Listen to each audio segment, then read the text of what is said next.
Welcome to Not Milk Never Milk. Subscribe if you're lactose intolerant.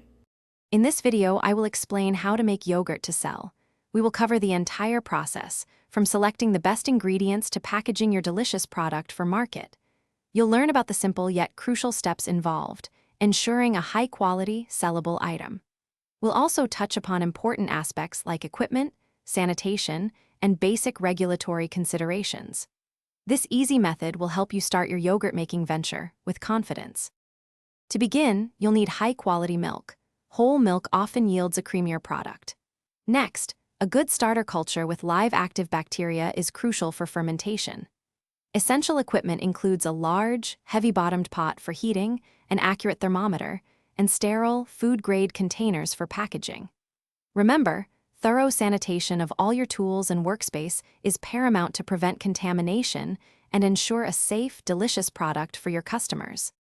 First, heat your milk to 180 degrees Fahrenheit, holding it there for about 10 minutes to denature proteins, which helps create a thicker yogurt.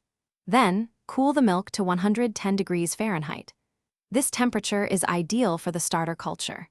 Gently stir in your culture, ensuring it's well distributed.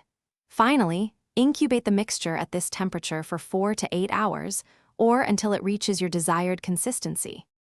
Once your yogurt is set, gently stir it, then package it into clean, food-grade containers. Proper labeling is vital, including ingredients, nutritional facts, and your business name. Always maintain strict refrigeration at 40 degrees Fahrenheit or below to ensure freshness and safety. Before selling, thoroughly research and comply with all local food safety regulations, permits, and licensing requirements. This ensures your delicious yogurt can be sold legally and safely. Thanks for watching. If this was helpful, leave a like and consider subscribing. See you next time.